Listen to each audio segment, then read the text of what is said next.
There are some people who have a profound impact on human history, but remain virtually unknown to the general public. One such person is the great mathematician and logician George Boole. He is considered one of the founders of modern computing thanks to the Boolean algebra he developed, which forms the basis of all digital logic circuits like those found in your phone or laptop. But unless you happen to study symbolic logic in college, you probably never heard of him. Well, we're going to tell you about another one of these unsung heroes today. A man whose wartime exploits helped bring down an entire empire and laid the groundwork for the very technology that made this video possible. So sit tight, get ready, and listen up. It's time for a secret history hot tip. It was the winter of 1932 and British intelligence had just received a disturbing message from their agents in Germany. It seems German diplomats had gotten wind of their every move. Every letter they sent, every conversation they had was being monitored and translated. But how? Who was behind it? The answer would shock them. Up until then, spying was mostly a game of wits, disguises and shadows. But this was something new, something sophisticated. After desperate attempts to uncover the spy failed, the British realized what they were dealing with: a machine called Enigma. Invented by German engineers, Enigma was a cipher machine that could encrypt messages almost instantly, and its encryption methods were incredibly complex. It consisted of three main parts: a keyboard, a series of rotors, and a plug board. When a user typed a letter on the keyboard, an electrical signal was generated and sent through the plug board, which scrambled the signal before sending it to the rotors. Each rotor was made up of 26 electrical contacts, one for each letter of the alphabet. When the signal reached the first rotor, it would be rerouted to a different letter of the alphabet based on its position and the settings of the rotor itself. Then the process repeated as the signal passed through the second and third rotor, before being converted back into a readable character and printed out on a sheet of paper. This meant if someone tried to send a coded message, say meet me at the lake tomorrow, the machine would scramble it so that the only thing readable would be, say, your words never XVHRUDQGQ. Even if you managed to capture an encrypted message, figuring out where to start was nearly impossible, with each rotor capable of over 17,000 different configurations.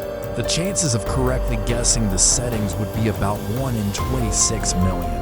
Enigma quickly became the go-to encryption method for military applications and German diplomats. Soon enough, it seemed like the British would never be able to crack it. So they turned to the best mathematicians in the country to see if they could figure out a way. Enter Alan Matheson Turing.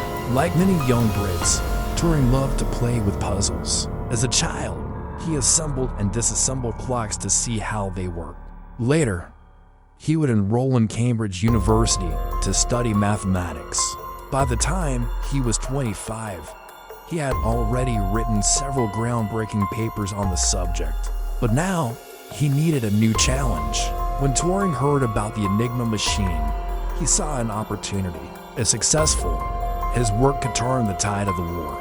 But that meant he had to hurry. Hitler was on the rise and no one knew what kind of chaos he would bring to Europe. Turing and his team of codebreakers got to work. At first, they tried to take a brute force approach. They constructed a machine that would simply try every possible combination until it arrived at the right one. They called it the bomb, but even that took too long. There were just too many possible permutations. At 200 million a day, it would take 100,000 years to try them all. It was clear a new plan was needed. Instead of trying every combination, what if they could just eliminate most of them at once? Turing thought about this problem for weeks. He walked through the streets of London, visited cafes, paced his office, and even took jobs outside of mathematics to free up his mind. One day, inspiration hit.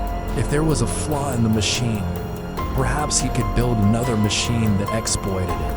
He started by building a rudimentary version of the Enigma machine. From there, he tweaked the design, adding features and capabilities. Before long, he had created a replica capable of duplicating the original's output. Now that he had two identical machines, Turing began hunting for flaws, inputting letters and seeing what came out the other side. Sure enough, he soon discovered a flaw. Because Enigma allowed users to input special characters, Turing figured there might be a way to trigger the machine to skip over certain letters. He decided to try a series of special characters, hoping it would cause the machine to break. On September 12, 1938, he typed in a string of symbols, then pressed enter. He didn't realize it at the time, but he had just broken the Enigma code. Of course, this was just the beginning.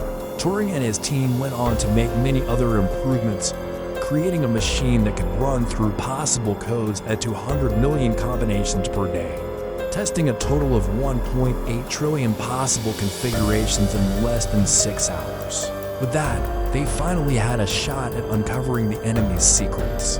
Now that they had the ability to read Enigma messages, the Allied forces gained the upper hand in the war. They learned about troop movements, supply lines, and weapon developments. Historian Andrew Hodges estimates that Turing's work alone saved as many as 14 million lives. But the story doesn't end there. You see, the bomb wasn't just a machine that cracked the Enigma code. It was also one of the earliest computers ever created. It laid the foundation for future technologies like electronic brains and programming languages. In fact, it was so advanced that many of its components had to be rebuilt using vacuum tubes instead of relays, which were in short supply at the time. Once completed, the bomb's successor, Colossus, could perform calculations at lightning speed, laying the groundwork for modern data processing. After the war, Turing continued his work in mathematics. He taught at various universities and continued to push the boundaries of computer science. However, the British government had kept his work on the bomb a secret, so few people knew about his contributions during the war. For this reason, many others received recognition for their contributions to breaking the Enigma code, but his name remained buried. In the mid-50s, Turing's career took a dark turn. Because of his sexuality, he was arrested and charged with gross indecency. Though homosexuality was not illegal in Britain at the time, it was viewed as a moral issue. Instead of fighting the charge, Turing chose to undergo hormone therapy. Sadly, this treatment rendered him impotent and depressed. On June 7, 1954, he died after eating a cyanide-laced apple, leaving behind a legacy that many people don't know about today. After the war ended, the U.S. captured thousands of German Enigma machines, including ones used by diplomatic missions. They weren't interested in cracking the code anymore. Instead, they began experimenting with creating their own Enigma machines. Using these machines, they created a new encryption code called the Zodiac cipher, which they used throughout the Cold War. But as computers began replacing mechanical devices, the Zodiac cipher became outdated. By the 1980s, the CIA had stopped using the cipher entirely, leaving behind a secret history known only to a few. Today, historians continue to debate the role that the Enigma code played in the outcome of World War II. Some argue that breaking the Enigma code didn't actually make that much of a difference, pointing to the fact that the war would have likely ended around the same time regardless. Others point to the countless lives saved by Turing's work, saying that without it, the world would be a very different place today. Either way, there is no denying that Enigma and the men who cracked it left an indelible mark on human history. So the next time you find yourself typing away on a keyboard, consider the men and women who made it possible. And if you want to learn more about the people who shaped our world, then make sure to subscribe. Thanks for watching.